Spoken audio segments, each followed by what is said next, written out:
할렐루야. 아멘. 히브리서 11장 5절부터 7절 말씀을 통해서 믿음으로 하나님을 기쁘시게 하는 사람이라는 제목으로 같이 은혜를 나눌 겁니다. 남자와 여자가 나이가 들어서 점점 커나가는 가운데서 사랑하는 사람을 만나게 됩니다. 사랑하는 사람을 만나게 되면 자연스럽게 결혼이라는 생각을 하게 되죠. 저 사람하고 내가 결혼하면 어떨까라는 생각을 가지게 될 때가 있습니다. 그래서 연애를 하는 거죠. 그때부터는 연애를 하는 겁니다. 연애를 하면서 별의별 이벤트를 준비하기도 하고요. 또 여러 가지 어떤 그 사람을 사랑하는 표현을 많이 하게 됩니다. 제가 아는 어떤 목사님이죠, 지금은. 전도사님이셨을 때 연애를 하는데 같이 살았거든요. 몇 달. 근데 분명히 좀 전까지 만나고 왔어요. 왔는데 전화를 또 와가지고 2시간 반, 3시간을 하는 거예요. 그리고 마지막에 뭐라고 얘기해요? 중요한 거는 만나서 얘기하자. 용건만 간단히 생각하는 저에게 30초, 1분을 넘지 않는 저에게 그 1시간 반, 2시간은 정말 고된 시간이었어요. 왜 옆에 같이 사는데 그렇게 혼자 통화를 하고 있으면 뭘 하기가 굉장히 불편하잖아요. 방도 하나인데 방이 몇 개면 상관이 없는데 따로 자기 방에서 하면 좋은데 이게 지금 딱 막혀있는 이 요만한 공간에 그렇지 않습니까? 그때 이제 3사람이 같이 살았어요. 지금 저기 울진에 계시는 전사님과 또 그 목사님하고 저하고 셋이 왕십리에 살았거든요. 왕십리에 셋이 조그만 정말 우리가 흔히 말하는 어떤 집이었냐면 그 옛날 판자촌 집 공동 화장실 쓰고 그렇게 있는 판자촌에서 같이 셋이 그때 같이 살았어요. 저는 하남에서 사역을 할 때고 하남에서 사역을 하는데 아직 집이 구해지지 않아가지고 거기에서 이제 왕십리에서 왔다 갔다 하는 그 상태였고 아무튼 그 친구도 동대문인가 거기서 사역을 했었고 그 다음에 이제 원주인 그 방을 얻었던 분은 그 왕십리에서 이제 사역을 했기 때문에 그분이 구해서 했던 건데 근데 우리는 같이 이제 꼽사리 끼어서 사는 거였어요.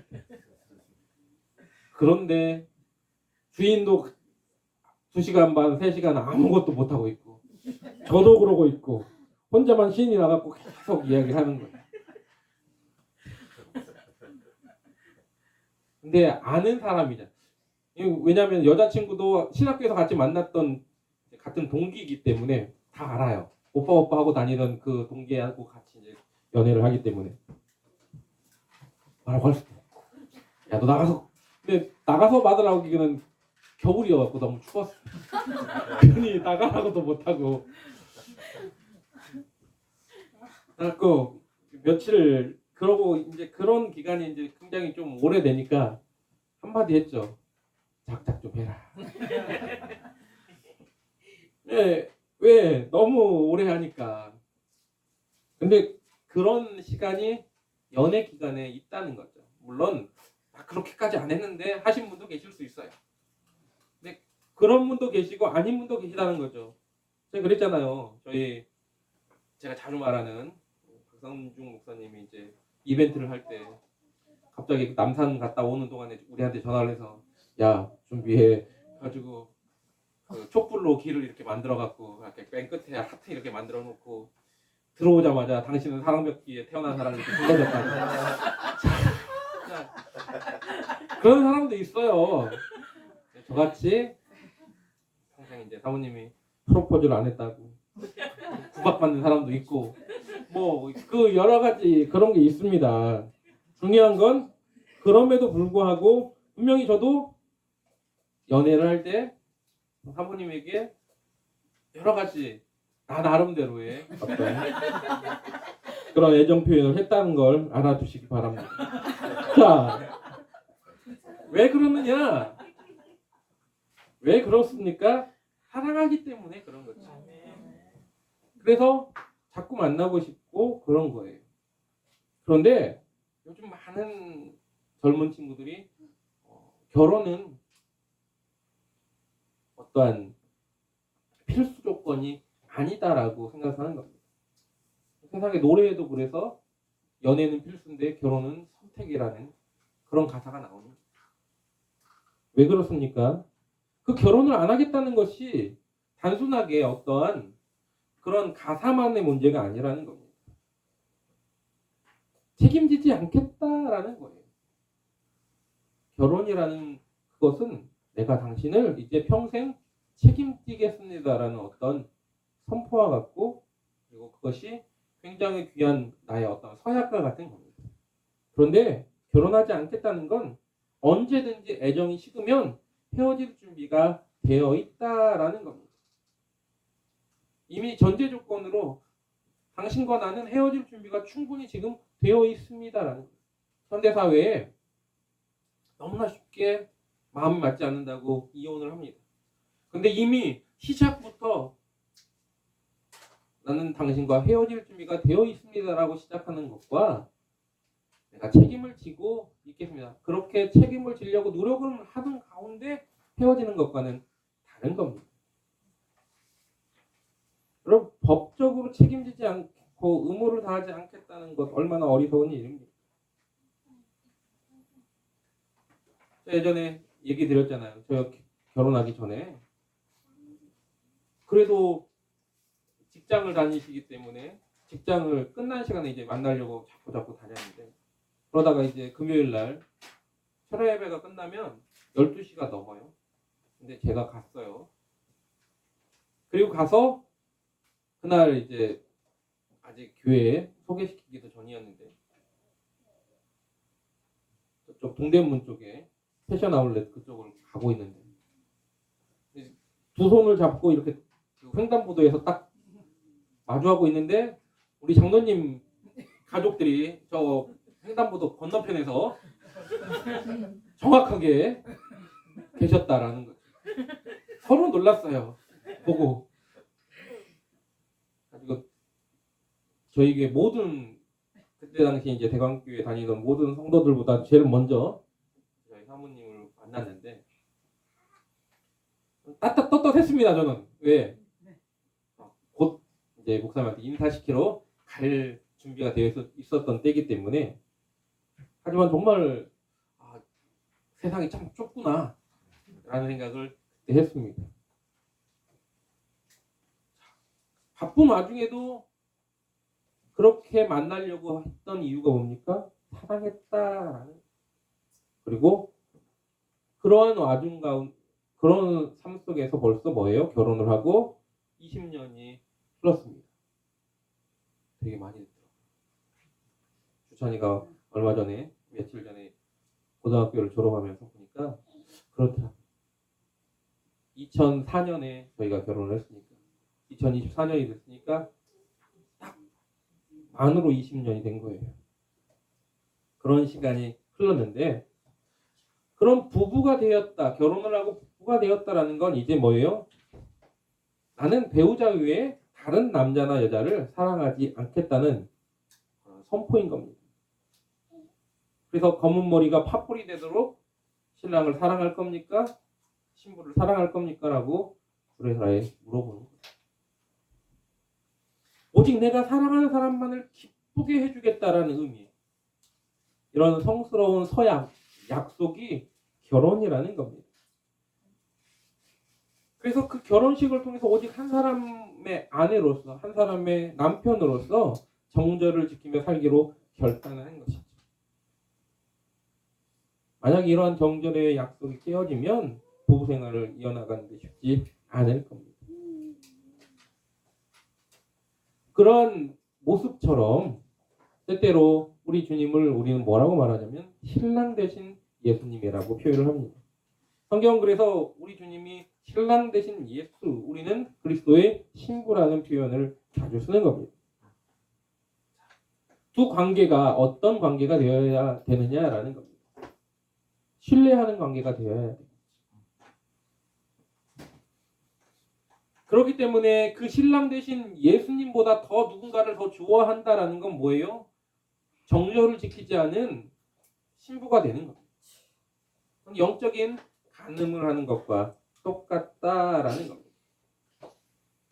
내가 믿음이 있다라고 말하면서 마치 아까 불렀던 찬양처럼 나는 믿음 있고 주님을 영접했습니다. 주님을 항상 사랑하며 주님이 원하시는 대로 가기를 원합니다. 그래놓고 문 밖에 그분을 계속 세워두는 거가 같은 겁니다.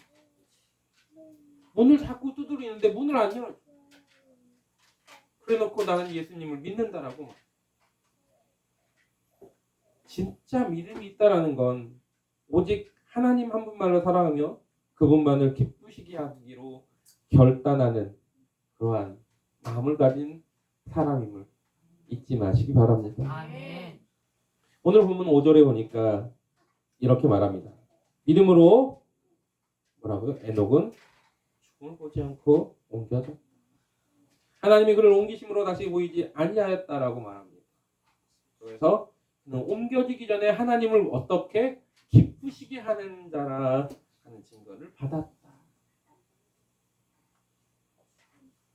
우리가 죽음을 보지 않고 하늘나라로 간 첫 번째 사람을 누가라고 말합니까? 에녹이라고 이야기합니다.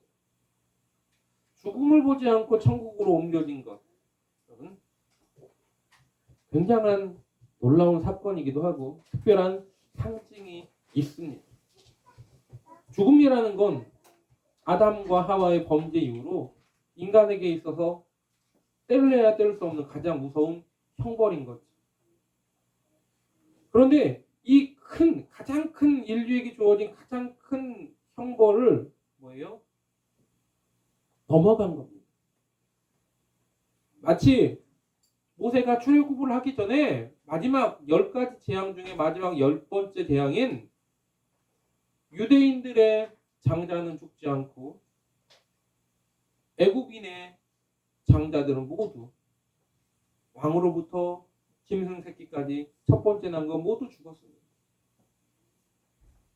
근데 넘어갔다는 거죠. 6월 넘어갔다라는 겁니다. 죽음을 보지 않고 넘어갔다라는 겁니다. 가장 큰 형벌을 넘어갔다라는 겁니다. 천국에 갔다라는 겁니다. 얼마나 큰 영광입니까?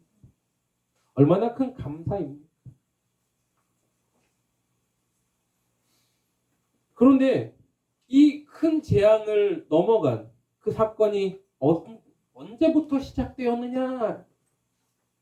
언제부터 시작되었느냐? 에녹이라는 인물을 보면 에녹이라는 인물이 하나님과 동행한 기간에 대해서 성경은 기록하고 있습니다. 뭐라고 말합니까? 성경에 그가 하나님과 300년 동안 동행했다라고 성경은 기록하고 있습니다. 그러면 에녹이 하나님께로 나아간 기간, 하나님께 부름받아서 죽음을 보지 않고 옮겨졌던 그 기간이 365년이에요. 그가 65세 때 아들을 낳았습니다.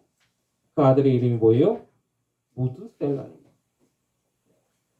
유다서 1장 14절에 이런 말씀이 있습니다. 아담의 7대 손 에녹이 이 사람들에 대하여도 예언하여 이르되 보라 주께서 그 수만의 거룩한 자와 함께 임하셨나니. 예언했대요. 에녹이 예언을 했는데 보라 주께서 그 수많은 자들과 거룩한 자들과 함께 임하셨다. 에녹은 선지자도 아니고 예언자도 아니에요. 그냥 평범한 사람이었습니다. 평범한 사람이었던 에녹이 65세 때 무두셀라라는 아들을 낳았습니다. 그리고 하나님께서 인류를 심판하실 사건을 미리 환상으로 보게 되는 거예요. 그 때문에 에녹은 가만히 있을 수 없었습니다. 그래서 어떻게 하겠습니까? 그때부터 하나님과 동행하며 하나님이 원하시는 삶을 산 거예요. 거리에 뛰쳐나가서 아마 많은 이들에게 너희들 그렇게 살면 죄악이 만연하고 정말 죄악이 끝까지 찬 그 관영한 그곳에서 그렇게 살면 안 된다. 그러면 심판이 올 것이다. 아마 증거하고 다녔을 거라는 겁니다. 그래서 최초의 선지자 하면 우리가 공식적인 어떤 기록 뭐 이런 걸로 했을 때는 대부분 사무엘을 이야기합니다. 그러나 그 사무엘 이전에도 선지자들이 분명히 있었다라는 겁니다. 어떤 이들은 욥도 선지자라고 보고 있고. 근데 가장 먼저 선지자 역할을 했던 이는 누구냐 하면 에녹이라고 볼 수 있습니다. 유다서 1장 15절에도 이렇게 말하고 있습니다. 이는 무사람을 심판하사 모든 경건하지 않은 자가 경건하지 않게 행한 모든 경건하지 않은 일과 또 경건하지 않은 죄인들이 주를 거슬러 한 모든 악한 말로 말미암아 그를 정죄하려 하심이라 하였느니라. 하나님은 분명하게 악이 가득 차면 심판하게 되어 있으십니다. 그들의 죄가 가득 찼기 때문에 이제 심판하는 겁니다. 그들을 분명하게 심판하기로 작정을 하셨고 그 계기가 어떤 계기요? 에녹이 알게 된 계기가 바로 자기 아들 무드셀라가 태어났을 때 알게 되었다라는 겁니다. 왜 그런 이야기를 하느냐? 무드셀라라는 이름의 뜻이 있습니다. 원뜻은 창 던지는 자입니다. 창을 던지는 자. 창 던지는 자하고 그러면 종말하고 무슨 상관이 있느냐라고 할 수도 있습니다. 고대 사회에 이 부족 국가였던 부족 사회였던 사회에서는 창 던지는 자는 그 부족에서 가장 힘이 센 사람입니다. 그리고 그는 보통 족장일 경우가 많습니다. 지도자, 우두머리. 근데 우두머리가 창 던지는 자가 죽어요. 죽으면 어떤 일이 일어나냐면 다른 부족에게 침범을 받아서 그 부족이 멸족하는 겁니다. 쉽게 말하면 창 던지는 자가 죽는다는 건 멸족을 의미하는, 멸망을 의미하는 겁니다. 그가 죽으면 심판이, 종말이 오게 된다라는 또 다른 뜻을 그래서 가지고 있는 겁니다. 무드셀라라는 이름이 그런 거예요. 창 던지는 자, 우두머리 이런 뜻을 가지고 있기도 하지만 그러나 또 다른 뜻은 그가 죽으면 심판이 온다라는 겁니다. 그래서 에녹은 자기가 낳은 아들 무드셀라를 태어날 때 하나님께로부터 이 아들이 죽을 때 어떤 일이 일어날지는 확실하게는 모르지만 상상도 못할 엄청난 재앙이 임하게 될 것이라는 걸 알았다라는 겁니다. 그래서 창세기 5장 1절 2절에 이렇게 말하는 겁니다. 에녹은 65세에 무드셀라를 낳았고 무드셀라를 낳은 후 300년을 하나님과 동행하며 자녀들을 낳았으며 라고 말합니다. 300년 동안 하나님과 동행하며 자녀를 낳았다. 그 말은 뭐냐면 그가 어디 산속에 살았다는 게 아닙니다. 수도원 들어가고 수도를 생활을 하면서 하나님과 동행했다는 게 아닙니다. 그는 사회에서 똑같이 일상에 우리처럼 똑같은 일상의 삶을 살면서 자녀도 낳으면서 그러면서 하나님과 동행했다라는 겁니다. 그 기간이 300년이라는 겁니다. 여러분 하나님 내가 이렇게 하나님 연초에 하나님 원하시는 모습대로 살겠습니다 해놓고 뭐예요? 얼마 지나지 않아 조금 어려운 일이 닥치면 아니면 나에게 어떤 환경적인 어려움이 닥치면 신앙적인 어떤 다운이 되면 내 멋대로 가는 우리의 모습을 잘 한번 보시기 바랍니다. 무려 300년입니다. 그런 300년이라는 기간이 이렇게 글로 써 있으니까 얼마나 될까 생각하시겠지만 그래 우리 이계승 권사님 97세를 살고 계신데 그 7세를 사시는 그 기간 동안에 경험이 얼마나 많았겠습니까? 한 세월 동안 얼마나 많은 일들이 우리나라에 있었습니까? 그렇죠? 일제강점기가 있었고요. 해방을 맞았고요. 6.25가 있었고요. 그리고 독재 정권이 있었고 뭐 현대에 이르기까지 많은 우여곡절이 있었습니다. 그런데 300년은 그 기간의 3배라는 겁니다. 지금으로 따져서 300년 전이 언제인 줄 아십니까?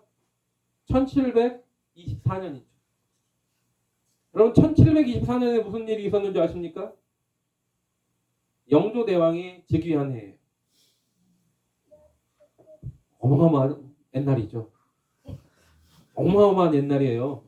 정조대왕도 아니고 영조대왕 할아버지 제일 많이 산 임금 조선시대 때.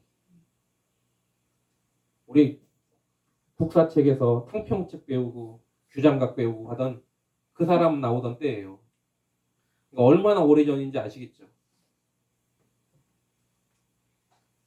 그런 옛날 그때부터 지금까지 뭐예요? 하나님과 동행했다. 얼마나 많은 일이 있었을까요? 신앙이 넘어지고 싶은 때가 없었을까요? 그때 사람들은 정말 많이 완악했다. 악해가지고 하나님이 홍수로 심판하시기로 작정하셨다 할 만큼 악했다. 그렇게 악한 사람들 사이에서 300년 동안 하나님과 동행했다.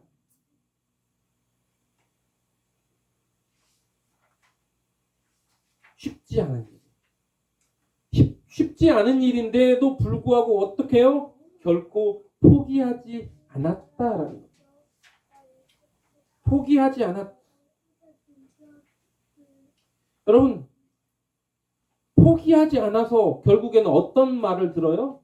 오늘 5절에 이렇게 말합니다. 그가 옮겨지기 전에 하나님을 기쁘시게 하는 자라는 증거를 받았다. 옮겨지기 전에 처음부터 하나님을 기쁘시게 하는 자가 아니었다는 겁니다. 300년을 그렇게 인내하며 끝까지 참았더니 하나님께서 그를 옮기기 전에 하나님을 기쁘시게 하는 자라는 증거를 받았다라는 겁니다.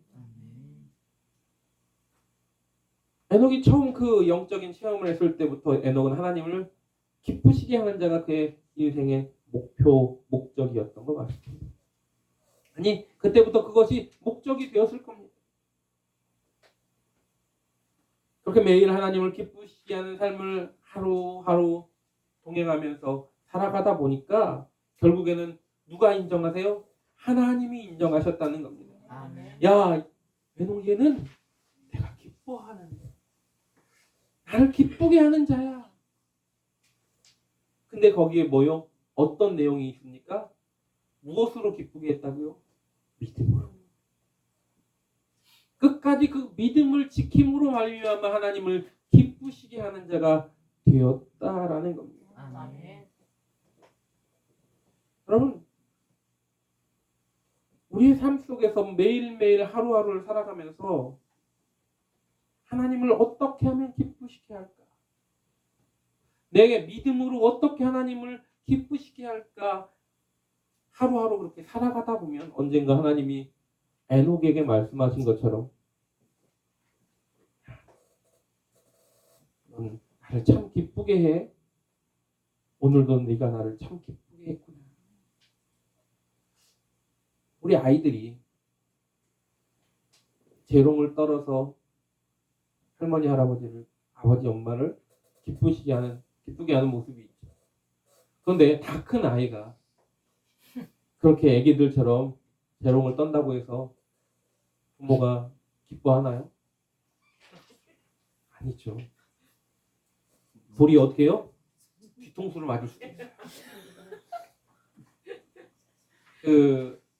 요즘 옛날 했던 응답하라 1988이라는 그 드라마가 있었는데 거기에 보면 그 육수생 그 정봉이가 나와요. 큰아들. 근데 그 큰아들이 하는 행동이 공부만 빼놓고는 모두 이렇게 잘하는 친구인데 네, 공부만 그래서 육수예요.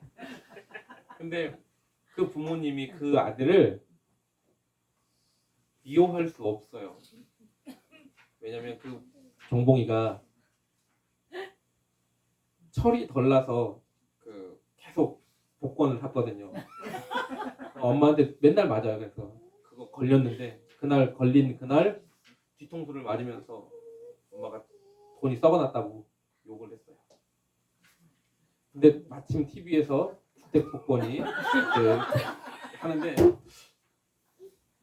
우연찮게 이제 그걸 보기 시작해요. 밥을 먹고 있는데 번호가 하나씩 맞기 시작합니다. 그리고 그게 당첨이 되는 거예요. 근데 정봉이네 집은 그때 뭐 하고 있었냐면 정말로 새빵살이 살던 그런 집인데 88년에 1억이 당첨이 됩니다. 그래서 아빠는 금성전자 대리점을 차리고 집도 2층 양옥집으로 이사를 가고 부르조화가 갑자기 된 거죠. 그러니까 정봉이를 뭐라고 할 수 없는 거예요. 근데 가끔씩 정봉이가 하는 행동들이 있습니다.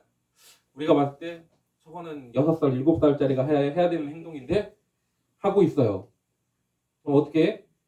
엄마가 잘했다 그럴까요? 엄마가 뒤통수를 또 때리죠. 우리가 믿음을 생활을 하면서 하나님을 기쁘시게 하는 모습 속에서 초신자가 기쁘게 하는 모습이 있습니다. 교회를 처음 나온 사람들이 하나님을 기쁘시게 하는 건 우리 6살, 7살, 5살 아이들이 그냥 웃어주기만 해도 교회만 잘 나와도 재롱만 떨어도 하나님 기뻐하실 거예요. 그렇지만 우리가 믿음이 성숙하면 점점점 신앙생활을 오래 됐는데 아이들 같이 똑같이 행동하면 어떻게 한다고요? 하나님이 그걸로 기뻐하지는 않으신다는 거죠. 그렇기 때문에 어떻게 해요? 하나님이 어떻게 하면 기쁘시게 할까? 그걸 알기 위해서 우리가 해야 될 게 뭡니까? 기도입니다. 날마다 우리가 기도하는 모습 속에서 어떻게 해요? 하나님, 내가 어떻게 하면 오늘 하루 하나님을 기쁘시게 할까? 그것이 우리의 목표가 되어야 되는 겁니다. 그래서 믿음으로 기쁘시게 해야 되는 것은 세상의 방법으로 기쁘시게 할 수 없다라는 겁니다. 그래서 오늘도 우리가 어떻게 하나님을 기쁘시게 할까? 올 1년 믿음으로 하나님을 기쁘시게 하는 그 교회가 되기 위해서는 여러분 한 사람 한 사람이 하나님을 기쁘시게 하는 사람이 되어야 되고 또한 여러분 한 사람 한 사람이 하나님의 거룩한 전이기 때문에 하나님을 기쁘시게 하는 교회가 될 수 있습니다. 또한 여러분들이 모인 이곳이 또한 하나님을 기쁘시게 하는 교회가 됨을 잊지 마시기 바랍니다. 아멘. 그래서 오늘도 물어보십시오. 주님, 어떻게 기쁘게 할까요? 내가 주님을 어떻게 기쁘게 할까요? 날마다 그것을 인생의 목표로 2024년에 여러분의 많은 목표가 있을 겁니다. 여러 가지 어떤 꿈이 있을 거예요. 이거 이루고 싶은 것이 있을 겁니다. 그러나 그거보다 먼저 2024년도에 우리의 목표는 하나님을 어떻게 하면 기쁘시게 할까? 우리의 목표가 되기를, 목적이 되기를 주님의 이름으로 부탁을 드립니다. 아멘. 그래서 에녹처럼 내가 너를 보면 참 기뻐. 그렇게 주님 앞에 그런 음성을 드립니다. 그러한 잘하고 인정만 저와 여러분 되기를 주님의 이름으로 부탁을 드립니다. 아멘. 함께 찬양하겠습니다. 제가 제일 좋아하는 찬양입니다. 아드님의 기쁨 되기 원합니다.